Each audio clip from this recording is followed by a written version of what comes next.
Alright, this is going to be a quick guide on Cobra Lash Pathfinder. It can do all content, pretty much a jack of all trades for both I don't know, Legion monoliths, clearing, map clearing, as well as bosses, including the metas. It's a sturdy build. It's got 10 or higher layers of fucking defense. Alright, it's a level 91 Pathfinder. I went Pathfinder for the flask effectiveness rather than Assassin. So some of the layers of defense, we've got the normal 4, which would be like dodge, evasion, health, and like max res. But we also have, so yeah, well, dodge-wise, with the potions active, 62, 59, and then even when I pop Withering Step here, it stays at max for a good little bit of time.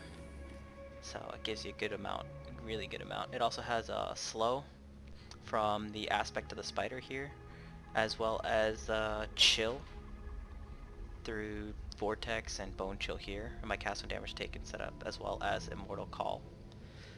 This build has a blind through the claws, has phasing through the quartz, has a small chance of block. Right now it's sitting only at like 14%, but if you go through the Gemini cluster here, which actually gives you a little bit more damage, it also gives you a higher block chance too. Then we've got huge thing is just movement speed. We're just able to move, dash in and out with freaking Quicksilver Flask and Whirling Blades here. Now this build is slightly more between just having these two, but this ring here, it's actually pretty cheap. It's not a difficult ring to get at all. Actually, this rolls like 20C, maybe 40C now. Nothing much. So I mean, you can get this ring pretty easily, and what this allows you to do is reserve enough of your mana to use all 4 of these. You got Whirling Blades here. You got Plague Bear with Empower, increased area effect, Blood Rage, increased area effect, Withering Step, and increased duration. I use Withering Step so that I don't have to use the Wither Totems. And then this allows me to stack 9 withers at once. It's a 6-second duration, so it allows you to keep 15 stacks on the boss at all times after the first 3 seconds. Or the 2.5 second cooldown for Withering Step. So that's why I went with this enchant instead of extra chains for Cobra Lash. This is a self-crafted chest. All you do is you craft them with loathings. Got a ring here for minus mana cost, and then just filling in some resistances and life here. I got allocated Poisonous Fang. When I get 4 more levels, I'll either finish off this and allocate Method of Madness, or I'll go Method of Madness to get the Chaos Resist, because a lot of the bosses do a lot of chaos damage. So I might just go Method of Madness here, and then just keep this one allocated. So when I hit like level 95 or 96, I'll have all of these. So that's the route I'm going for there. The tree, I'm just using Intuitive Leap so I don't have to go all the way over here to grab these two, and then some extra mana. Got a few. I just need a little bit of intelligence, so I grabbed it here, some more life. Just regular old poison. I'm using this for a little bit more reserve mana. If I take it off, I only have like 73 mana, which I can still run with, but I just want that little bit of extra for a few casts. And reduces skill cost, but whatever. Phase Acrobatics, some more poison, some life. The regular way here, getting to freaking claws. Nothing crazy, pretty normal one.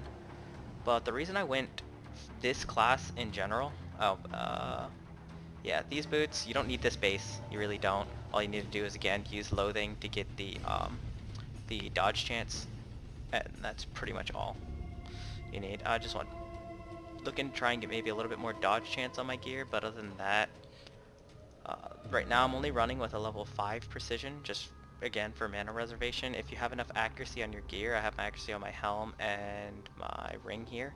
If you have enough accuracy on your gear, you'll have the max accuracy you'll need here without running precision. Now if you run precision, you're going to need to grab this charisma here, because you just won't have enough mana reservation. I mean, maybe if you get this up tier to 40%, you'll have a little bit extra, but you still won't have enough to put on a high level precision. Alright, I'm gonna run this Pitted Chimera map, and we'll go. See? It's actually decent sized maps, just so you can see that you can actually run these.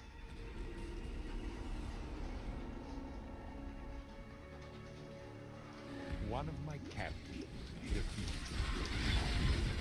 to die. Himself has sealed my fall.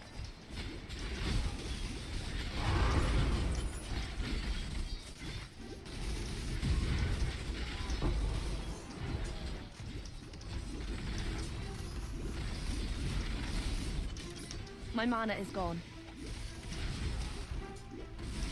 The thing I like about this build is you can be all up melee if you really want to, but you just don't have to be, which is different for a lot of the builds right now, and it saves you in a lot of circumstances where you just don't want to be up close and personal to things.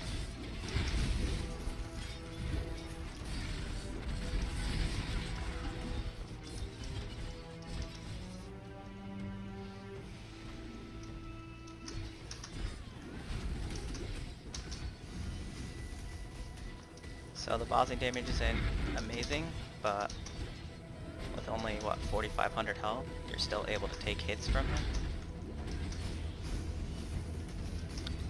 Now I don't have all the defenses I need or want with him, Jesus. But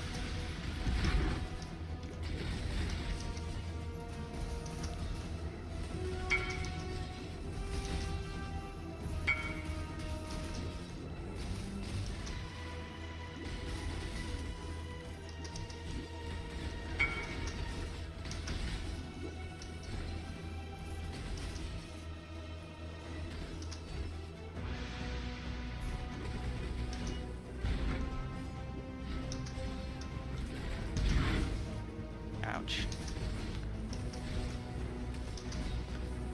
But I mean,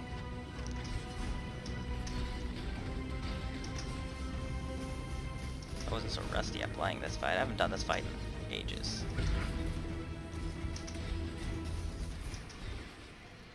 But the boss's life got increased, so normally poison builds are a bit slower than most, but because of the increase of the boss life, this build has gotten, I would say, an unintentional buff, poison in general.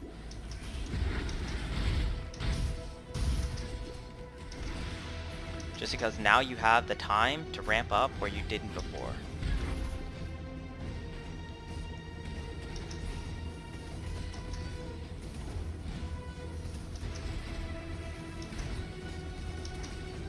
And all you gotta do is make sure that whenever your Withering Step comes up, you just pop it while the boss is near, and you'll have no issues at all. Oof, those guys hit hard. Which one's alive? Oh. So one thing that I forget to do while I'm playing this build is make sure that I'm getting my Fortify up, so I'm dashing through a target every now and then, and that's usually when you'll die.